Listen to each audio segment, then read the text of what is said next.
Hi and welcome back to the Polymer Clay channel. So today I'm going to show you how to make a sugar skull. This video should have gone up last week. Unfortunately, there was a lot going on behind the scenes. I will let you know that at the end of the video. There may not be bloopers, but there may be lots of waffle instead. So do wait until the end of the video for more updates. But here we go with the sugar skull.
hoping somehow we can make this alright.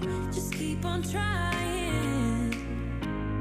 Glass after glass, I keep hoping you'll come around. Drowning our fights and whatever can be found. 'Cause I've given in to all my demons lately. You know, might be easier just to let it go. Cut the cable short and the problem solved. Might be easier for you. I do it all night. You're my only lifeline.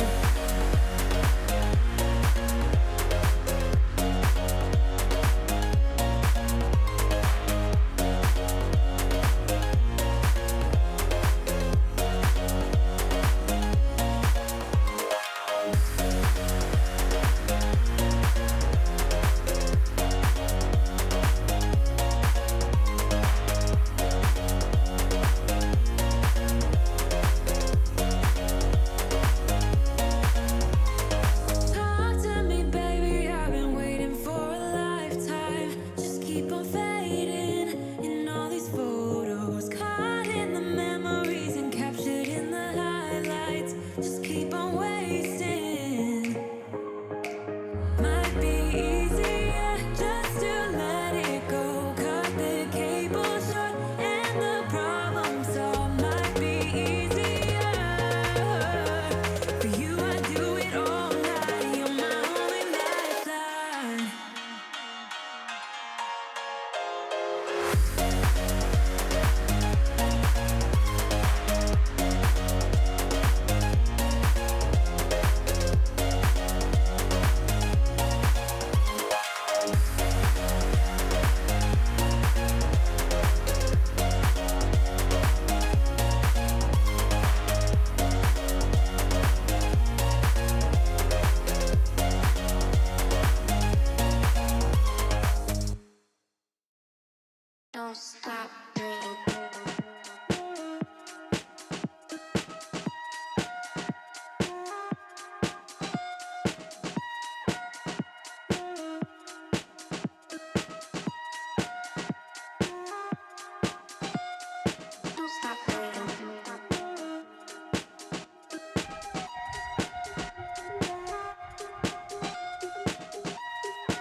Thanks for watching the tutorial. So this is the show and tell part where I talk about what I've made, what I liked, what I didn't like, and basically how you can do better. So I'm going to show you the sugar skull now in its full glory and its finished state. I've got it right here. So here we go. I have not put any hangers on this or anything. I haven't put any magnets on it. It is literally in its original state as I got it off the tile. So I'm going to go top to bottom, bottom to top, top to bottom, whichever it is, and then I'll show you what it looks like. So here is a nice close-up. Now with sugar skulls, as a general rule, you'll find flowers, you'll find lots of swirly designs. Obviously it is a skull, so you'll find skull features, lots of teeth, and yeah, so this is the kind of design of it. As you can see, it is very big. I never plan on making things this big, but they always end up being. I don't know why. It is just what I do, and I don't know what else to say about that really. Okay, so let's bring it in. So the flower, so let's start with the main part. The main part is white. Now, because it is white, I didn't do my usual trick and get all the pattern on that I wanted and all the design on before baking it. I should have baked it. So bake it when you've done the white part. Then you can add colour. Now the reason why you do it that way is so that you don't end up with the mistake that I had, which is basically trying to keep all the white underneath clean while you're doing the mica powder and the glitter and all of the chalks and stuff like that. Always do that first. I don't know why I didn't, I just didn't. But because I film these over a few days, sometimes over a week, things get dirty, and as you well know, I've got 3 dogs, so I did have to pick off a few dog hair, which is not great. It's not great at all, but the best way to do it is that, because then you can kind of just dust off and hair won't stick to the parts that are already baked. So that is my first advice. But let's go into the detail. So I started with obviously the structure. The teeth are always more difficult because they are white and they have to stay white because they stick out quite a bit. I always struggle with the teeth a little bit, but I did them differently this time. Rather than doing it in one strip, so you had like top and bottom together, I did them in 2 and then kind of softened the edges of the teeth, and it worked out really well. I was quite shocked. So this is how they look, and surprisingly very white. So there, let's go down all the way to the top. I love the flower. The flower's my favorite. I think that's really, really cool. And I did a similar flower at the bottom. This grading color design is done with soft chalks. It is absolutely amazing, soft chalks. I say this all the time about soft chalks. If you don't want a glittery, sparkly looking piece of artwork and you want it to look, I don't know if it's a food item, for example, or, you know, flowers, they're not always shiny. The soft chalks are the best thing to bring any creations to life. So this is what it looks like in a more close-up. I did put some mica powder on the edges just ever so slightly, and then of course you can see the twinkling of glitter. I had to get it out. So let's go all the way down in a close-up sort of fashion. Again, I did the yellow parts with the fading sort of colour, and I did that across all of it. So I used one colour at a time, and this is what I haven't done before. So I haven't used one colour and did all of the colour of that, if that makes sense, all of one colour first, and then moved on to the next colour. What I've done in the past is just mishmashed it all together and hoped for the best. This one had a little bit more plan to it. So I started with the yellow, and this isn't a colour scheme that I would have normally gone for, but quite often sugar skulls clash in colour and they're very, very bright, and it doesn't matter if it doesn't originally go together. It works out perfectly. So with this, I did oranges, reds, blues. I have to have a blue or a turquoise or something in there somewhere.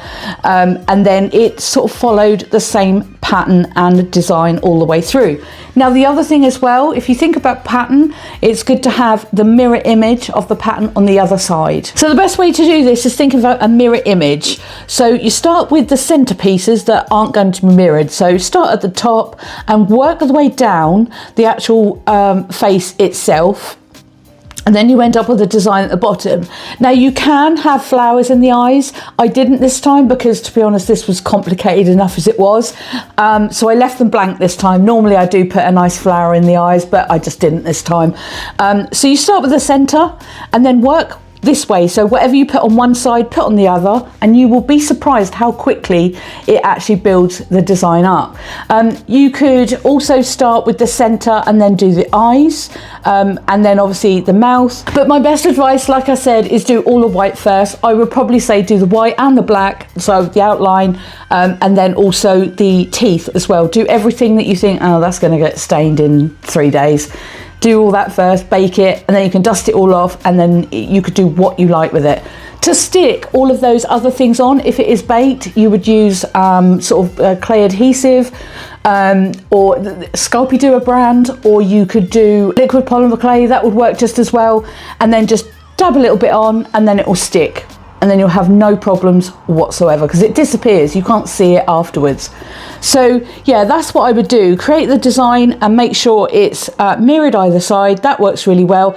The difference I did with this one that I haven't done before is I lifted this part here. So where it comes from, the actual, so the sort of cheekbone, I cut all the way along here and I lifted it above this part. Now it was a bit crudely done because by this point I'd actually sat with this white skull for quite some time. So it was a little bit more tricky to do because once you've put clay in a certain position and then left it for a few days, you can come back to it, but it does get brittle. So if you try and move it, it will then tear.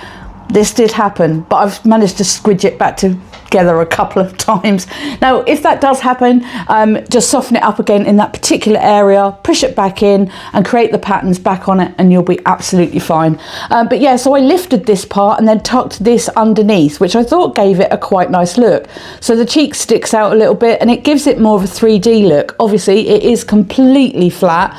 And I try and do this with flat things. A, because it's lighter. Polymer clay is very heavy if you make it too thick.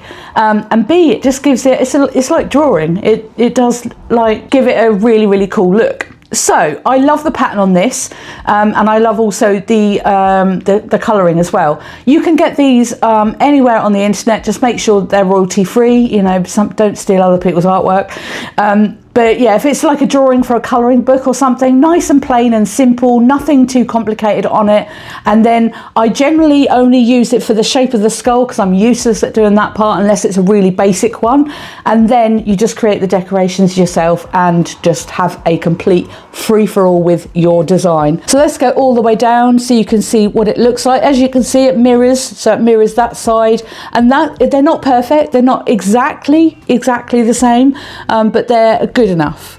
And then I think that I could have made the nose a little bit wider. I think I should have done that, but yeah, it doesn't really matter. And then yeah, all the way down. I love the design of this. I really enjoyed it. It brings out all the colour. It makes me think, oh, I need to use this, and it brings all of the stuff out that I need all at once. So all of the mica powder, all of the glitter, and you can just do some fun stuff with it. Whereas if I'm making something that's muted or the same colour or dark, you know, you can just get everything out with this. Whereas if you're doing something that is a specific few colours, it does make it a little bit more, I don't know, I won't say boring, but this is fun to do stuff like this. So anyway, this is how you create a sugar skull with polymer clay. Thanks for watching, and I'll see you again soon.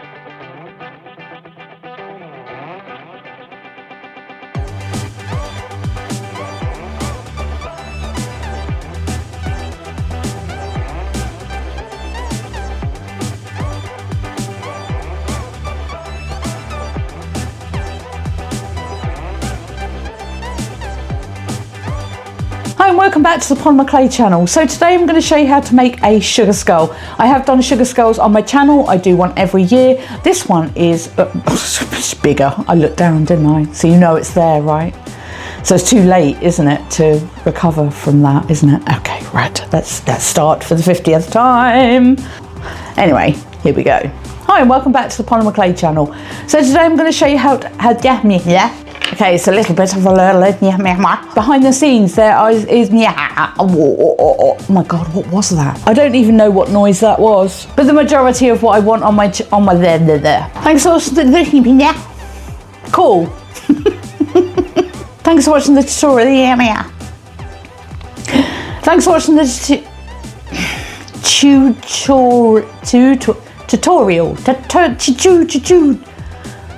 tutorial. I've been doing this for 5 years. How do I not know how to say tutorial? This is going to be the good one. Yes. Hi and welcome back. I've done that bit already. I had a break there, so yeah, I don't know where I got to. Anyway, this is a little bit late for Day of the Dead, or Dia de los Muertos, as they do say it in Spanish. There we go, that's a blooper, isn't it? Dia de los Muertos. Good grief, how long did that take? So a little bit of a life update behind the scenes. There's a lot going on with the channel. I went to a craft fair, as I may or may not have mentioned in the intro. It depends how I edit it. It was massive. So it was called the NEC. It's a big building in Birmingham. I absolutely loved it. Took me 3.5 hours to get there. I went with my friend and 3.5 hours back. So I was literally out of the house for 13 hours. It's unusual, really, really unusual. However, it was amazing. And I am thinking now, early stages, but I'm planning for the next year to actually exhibit at this show. Now, I don't know, like I said, this is early stage, so I'm really, really excited about that. I am also getting a website, so there's going to be a website. There are going to be tutorials. They are not going to be as unhinged as this. They are going to be more about the tutorial and what I'm making, and less about all this rubbish that you have to put up with, all the laughing. And yeah, so they're going to be a little less unhinged. It's literally all about the tutorial and no fluff, and these will be on my website. There will be a subscription. I don't know when it's going to be launched. I don't know. I'm just going to not give it any timeline yet, because I don't want to get my hopes up and then start saying about it and people say, oh, where is your website? But anyway, yes, I'm going to have a website. I am going to develop it slowly. There may be things that I do sell on there that I make. There may be things on there that I will sell in terms of tools and things that I would recommend, that sort of stuff. But the idea of my website will be for tutorials, but there are going to be particular tutorials that aren't going to be on YouTube. YouTube does take 45% of any AdSense that I make. As you well know, there are ads. I hate ads. I'm sorry about the ads, but it is the way the channel makes money. If I could do it any other way, I would. I have looked into doing Patreon and all that sort of stuff, but to be honest, it just goes over my head. And I would prefer to have my own website where I can do exactly what I want with it and how I want. There's also going to be a community area, so when people do join and register, they will be able to chat with each other, which I thought is a really, really cool idea. But it's very early stages. I've seen a couple of mock-ups and it's going to look really cool from what I've seen. That is the update. Anyway, thanks for watching. Please subscribe, like and comment, because I love to know that you're here, and I'll see you again soon.